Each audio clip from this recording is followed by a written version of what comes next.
gentlemen, welcome to Unarmored Talk podcast.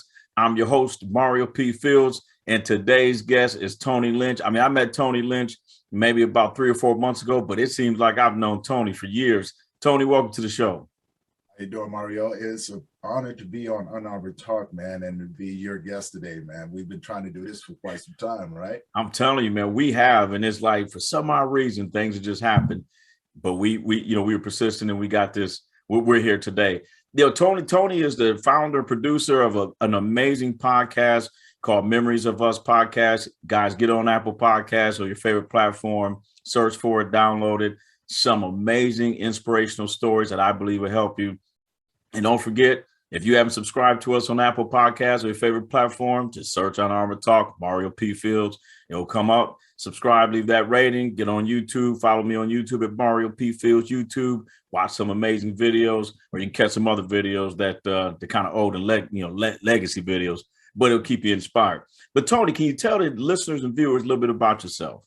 Yeah, I'm Tony Lynch. I live in Loveland, Colorado. I actually I founded a nonprofit about 2.5 years ago, which is Memories of Us, which is the podcast that's based around it. And what we do is that we offer grief support to men. And so whatever you're going through, whatever sort of loss that you experience from a loved one, we walk with the men. We meet men exactly where they are, because the biggest taboo statement that people make about men is that men don't talk. And that is true to a certain extent. What happens when you put a bunch of men in the same room is that we begin to talk, right? So we help men develop those tools, learn how to deal with that grief, support them while they're doing it, and walk with them every step of the way. And what it did is that it opens up the conversations to break that stigma, so others can understand how normal it is, right? And that there is support out there. There's, I don't know, man, it's like building your village. You know what I'm saying? It's building a village of men who have gone through some of the worst losses that you can ever imagine. Yeah. And have found purpose and committed themselves to helping other men do that and bringing awareness so women can understand as well, what that grief looks like. It doesn't look like what you think it does. Right. No, I agree. And you mentioned, what you do, for a lot of men who are going through grief and have experienced some events while living that are just unthinkable. I listened to a few of your episodes, your latest one, and it just makes me, it's inspirational, and it makes me feel like I'm not alone, even if the event hasn't happened. But now that we talked about it, you yourself went through a major event when I believe you lost a child. Can you talk to us about that? Yeah, my son Jake, he passed away June 18th of 2016. It's kind of interesting, the journey of going there, because that was the second half of it, right? What a lot of people don't know is that my son was actually overdosed Halloween 2015, the actual Halloween day. And his pharmacist mixed his medication wrong. And so I gave him that medication, and come to find out it was a really major overdose. But yeah, my son, he was my world. He was definitely my world. Yeah. And retracing those steps, because Halloween just came, and actually dealt with it pretty good. It's a really rough time of the year, right? I thought that was horrible. The feeling of hopelessness, right? And then 9 months later, he comes out of that 3 days later. Right. After the doctors tell us, he's not going to make it. I'm looking at the doctors going, no, you don't understand. You have medication to give him, and this is your fault. You need to give him the medication. Right? Yeah, it's like I bring my son to you to get him healthy, and you make him sick. Well, they made it feel as if we, the parents, didn't know what was best for our child. Everybody always knows what's best for your child. They never even treated him for the overdose. He slept for 3 days and actually came out of it. And so from that point on, it was like no more medication, right? He went on to being a normal kid again. Yeah. And June 16th, which was on a Saturday, we had a full day, took him see a couple of his friends, had a few play dates and everything like that. And then we went and climbed some trees, nothing out of the ordinary for us, right? And Right. then, Dad just had to make sure you just had to make sure you stretched and had enough liquid, right? You were hydrated. Right. Man, because them kids run, man. He used to run me all the time. But he was, you know what? I wouldn't trade it for the world, though. That little dude taught me so much about being a man, about being a father, about seeing this world through his eyes, right? And then what it did, it ignited that kid in me. And I realized how beautiful this world can be, right? And so it was fun watching the world through his eyes and being curious again and wanting to explore those things that we as grown-ups we take for granted. Like, when the last time you climbed a tree? Right. When the last time you went down to the beach and had your kids bury you in the sand? You know what I'm saying? Stuff like that. When the last time you made a sandcastle? Yeah, and I like how you highlight, how your son connected you back to the things that as adults we overlook a lot. And it's my belief. Right. And no, thanks. And you're right. You made me want to go outside and just, I'm just gonna climb, put some Christmas lights up. It's almost that season. Yeah, but take it a little step further, right? You know what I'm saying? When the last time you made a snowman? Right. Yeah. Things like that. Like, look at the world as what it is. It's a beautiful place to explore. No matter how old we get, we can always learn things, right? Mm-hmm. The snow, no matter how much, it's we can look at it and go, man, that's the same sort of snow that we had when we was a kid. But as an adult, we feel it differently, right? As a kid, we wanted to play in and those snowballs and things like that, right? And as an adult, we try to run from it now, because now we're trying to drive through traffic, trying not to slide off the road, right? Trying to put on as many layers as we can. Man, look at the difference, right? What changed? Nothing. It's the way we saw it. And Jake, he did that for me, right? So the day, that night before he got sick, that was June 16th.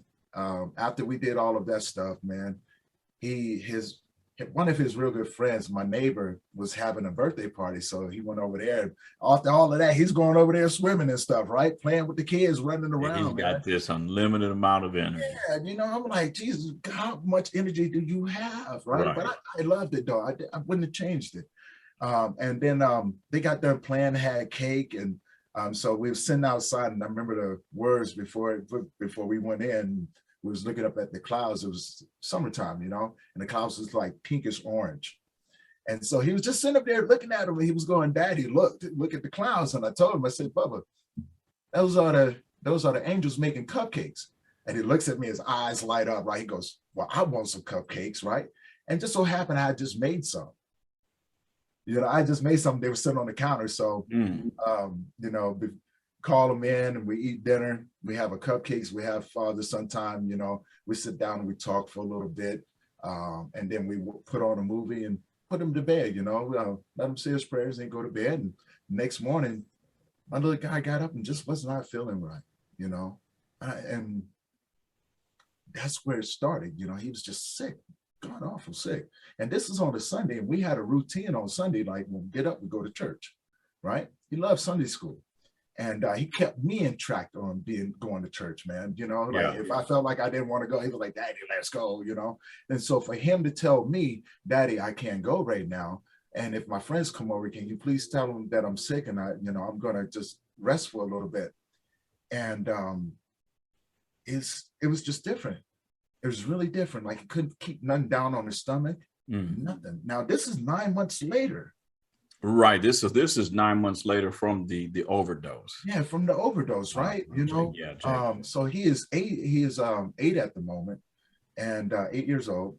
And so this is where things don't make sense, because he progressively got worse. Then he started showing no symptoms, and so his mother came and picked him up that night, and took him back to her place. She calls me up. She goes, "We may have to take him to the hospital. He has 102 temperature." I was like, "Hey, I'm on my way. I'm coming to get him. We're going to the hospital." And his temperature broke, right? So but he still wasn't doing well. So the next day, while I was at work, she takes him to the family doctor.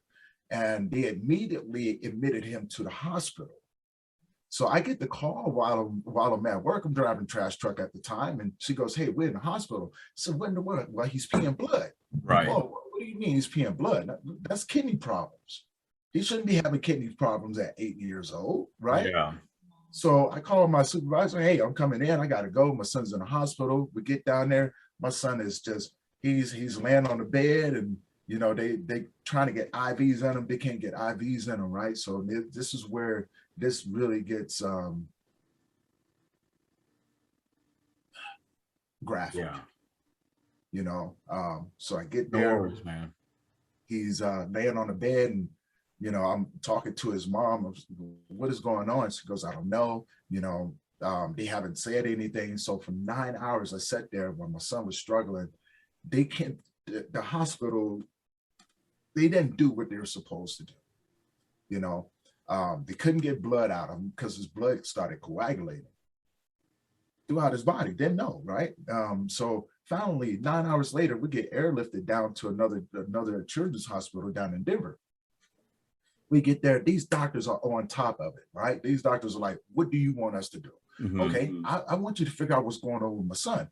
Because at that time, before the ride, they gave, the previous hospital gave him the shot of morphine because he was in pain. And I didn't realize how much pain he was in at the moment, right? So they give him that. He goes to sleep. He was supposed to have woke up. We at the new hospital. He's kind of going in and out. They call him. He's still responsive. Everything's fine. Doctor comes to us and says, "Hey, I don't know what's going on with him. We've done tests. It's not viral. It's not bacterial. I've never seen this before. What we're going to do is give him a super antibiotic, and that should clean everything out of his blood, and we're going to do a blood transfusion," right? So, okay, he goes, he's going to wake up, he's going to feel 100%. He'll never even know this even happened. Right. Says the last famous words from the doctor, right? During the procedure, everything started going good, and when they started the blood transfusion, all hell broke loose. All hell.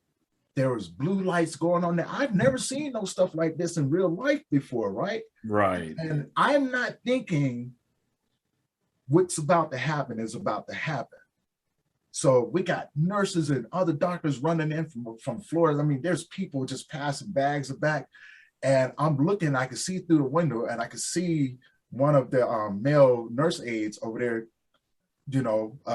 trying to do CPR on my son. My son was still living at the moment. Well, he was still breathing. And the doctor says, "Go get the parents. We are losing him." So doctors rush out. I walk in, and my son had taken his last breath. And it was like a scene from a horror movie. So what had happened during the transfusion, my son's body, the blood in his body coagulated so fast that it crushed every organ in his body. Oh my goodness. And so we didn't find that out until the autopsy, and they were going, "We can't use any of his organs because we was going to donate them," right? Healthy kid, and his organs were just crushed. That moment changed me, and I didn't realize how much it changed me, right? It pushed me. Yeah. It pushed me emotionally. It pushed me mentally. It just pushed me over an edge, and I didn't realize that is the feeling of being hit by a fleet of semi trucks all at one time. Doesn't even come close to describing it. It's like you're just crushed. Tony, and listening to you, and I just looked down at your photo on your podcast, on Apple Podcasts, and I'm listening to you, and I'm looking at your photo. You would never know.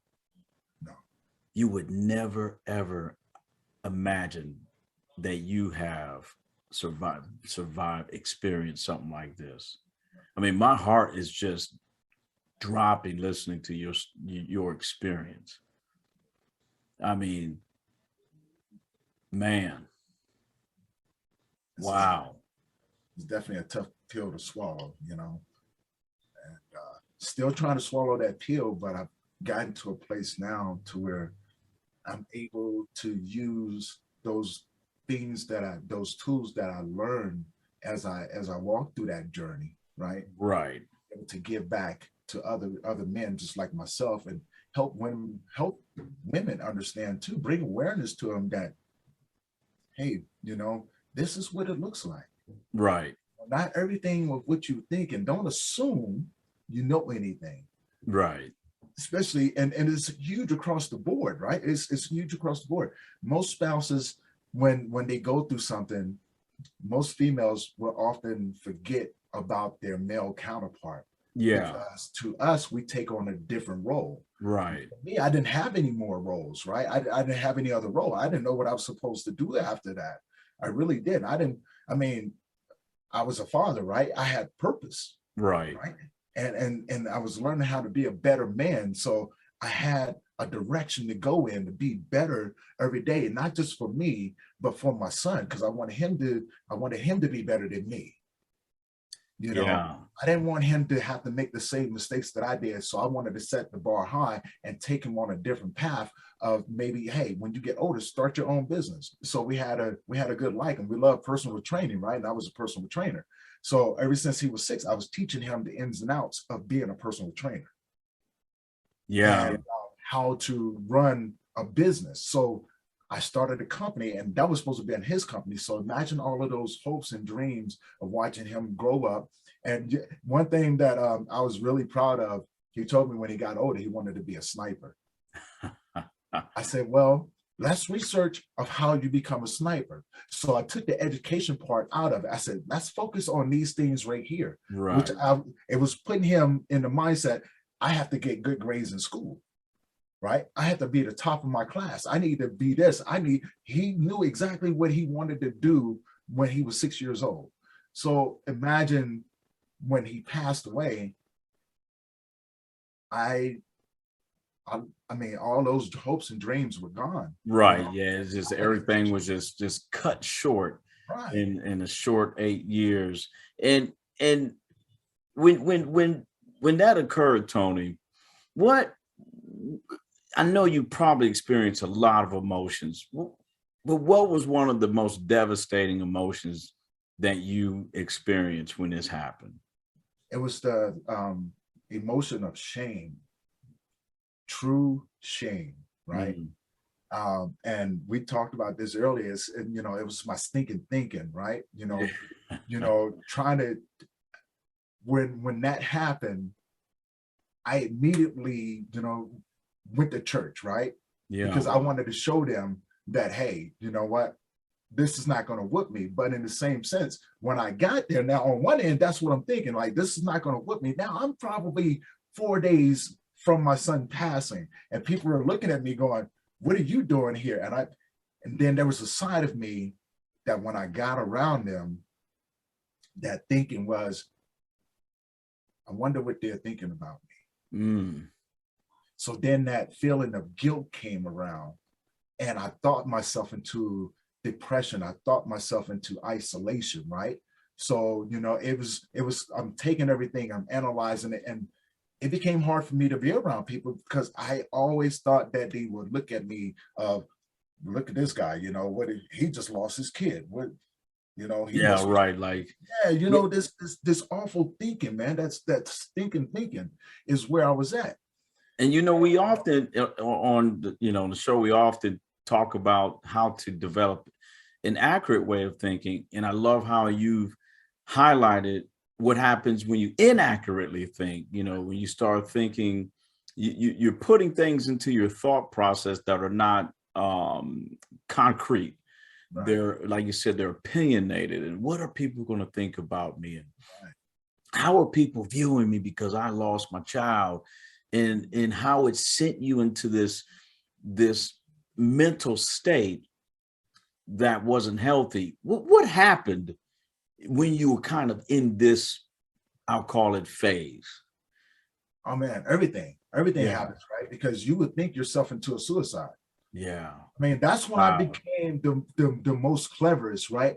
I learned how to put on a fake face. Mm. And since I was working out, knowing people stopped asking me how I was doing, right? And so viewing the world from that perspective, I began planning out my own suicide. I began watching my friends, right? Seeing who was going to call me, how long it would take in between before they called me, right? And I realized I started pushing them over, and I had a window. I literally, if I can't make this stuff up, I started calling them on days that I wanted that I wanted to talk to them. So I started pushing their days over. So they stopped calling me on their normal days and started waiting for me to call them on the days, right? And so those days when it came down to a Friday, right, they knew the weekend I'm not going to call them. No one even knew. I had planned out my own suicide. So I thought myself into a depression with all the guilt and the shame that I felt. And then I thought myself into my own suicide. I contemplated the whole thing. Right? Wow. I knew exactly what I was going to do. I knew the date that I was going to do it. And I knew that it wasn't good because on my social media, all I had to do was just schedule out my posts. As long as those posts are coming up, you're not going to ask me how I'm doing. You're not, because you see in the post, you thinking Yeah. I'm planning this, you thinking I'm putting them up there, right? Everybody's thinking Tony's good. Look at him. He's not yeah. even, And wow. Yeah. no one knew because nothing changed. And it was just like, people I was around, no, I never said anything. Everybody thought I was okay. You see the post, you're not gonna, well, he's doing good. Yeah. Not understanding that I was already 100 steps ahead. I was already planning my suicide. I went out and purchased a gun from off the street, and had my car. I was like, the only way they're going to find me is that the GPS on the car. My car is paid up. Right. So you're not going to worry about where that car is, right? You're not going to, it's paid up for months. By the time you find me, and this was my thinking, by the time you find me, the animals would have been torn me apart. Mm. You're going to find a car with bloodstains in it and a gun. Wow, Tony, that is amazing. In here you are, Jake. You have this wonderful evening with Jake. Wake up the next morning, now he's sick. Not even, let's just say minutes, because that's what it probably seemed like. And now you lose your son. You go into this thought process that is inaccurate, which sinks you into depression, where you have methodically thought out how you're going to end your life. Yeah. And very, very brilliant on how you design your social media cadence. How did you turn it around where now we are being, my words, blessed to listen to your story today in 2021 and not saying Tony Lynch was an amazing person? What turned it around? It was realizing that there was another side to this, right?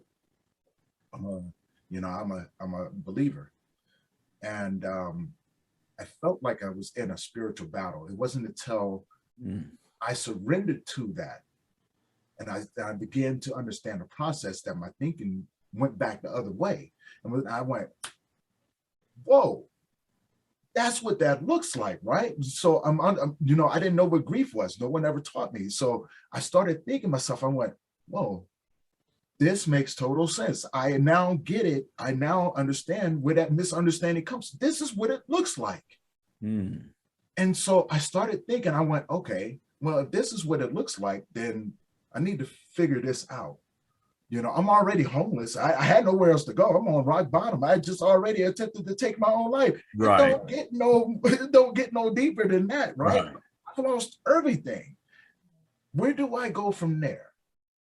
And I just remember when I just didn't have nothing else left. I just remember just reaching up and I said, God, look, you won't take me. What do you want from me? And that guy came back. That father came back. That man that had followed, and been obedient to God for those many years, came back, but he came back different. And that's began the journey of the process of who Tony is and who I'm becoming today, right? And tomorrow, because with that, it brought a lot of understanding, but it gave me a lot of tools. So thinking myself backwards into that funk actually gave me the strength to start stepping forward. And then next thing you know, I got my head up now, because now I have a reason to look up. I got a reason to smile. That sense of gratitude came and took me over, and I became appreciative. But then I found a purpose in servitude to others. And I became committed to doing that. So walking that path, everybody's going to experience it differently. Right. And it's the emotional aspect that comes on to it, but you have to go through it. And that's when I started understanding what true healing meant. I wasn't broken, I was hurt. I was hurt. And once I realized that, I started seeking paths to healing. So that accurate thinking, brought me back around to the accurate thinking, right? Okay, now I know that I can't commit suicide anymore, but I understand it's part of the process. How normal is this across the board? What I started to think, and how many more men out there are just like me? Yeah. Yeah. And the power, how you highlighted the power of a belief system and the faith and how, this experience made you think about, reminded you, right, about the faith, and for you, the faith in God. And what does that mean? And I love how you said I started to gain a better understanding of what was going on. And you chose to change your behaviors, which is commendable in my eyes. This is just the only thing I can say. And it's just powerful how the loss of your son turned Tony Lynch into serving others. And in particular, providing an opportunity for men who are grieving. Because I agree with you that process is a misunderstood process for me. And listening to your podcast really helped me understand that I am not alone with grieving. And listening to you, and I hope our listeners and viewers gain this from you, is that although suicide can come into play in your thought process, that's not the final option as you look at Tony, who was at the brink of suicide. And now look at Tony Lynch today. Tony, do you have any last remarks that you can leave our listeners and viewers, my friend? Yeah, don't try to walk the path alone. We're better as a community. And if you are going through something like that, seek out that community, be supported by other people that have walked that path, and learn from them. Don't try to rush the process, but learn from them, and be open to having grace for yourself as you go through it. I like it, Tony. I like it. Where can people find you, Tony? Because I'm pretty sure there's some folks that want to link up with Tony Lynch. Yeah, most definitely. They can go to the website, which is www.memories2.org. They can find me on Facebook as Tony Lynch or Memories of Us LTD. And if you're a man struggling, I do have a private group inside of that group as well. We're on Instagram, which is MEMOR.IES for us. So Memories for Us. And then I'm also on LinkedIn as Tony Lynch. So you can connect with me up there. We also do weekly Zoom groups for men, which is free to attend, and also once a week Clubhouse groups as well. So you can find me on there as Tony Lynch. Tony, you're doing amazing things. I will always say a prayer for Jake, right? Halloween would be different for me going forward. And Jake is definitely in the Fields family prayer. And I'm pretty sure in the Unarmored Talk guests, listeners and viewers prayers as well. Thank you so much for removing your armor to come on the show to talk about a topic I know is pretty difficult to talk about, Tony. Truly appreciate you. I appreciate you letting me come on and take my armor off and share my story with your audience. So yeah, I appreciate you, brother. No, thanks, man. Likewise. But ladies and gentlemen, you guys be safe until next time. We'll see you later.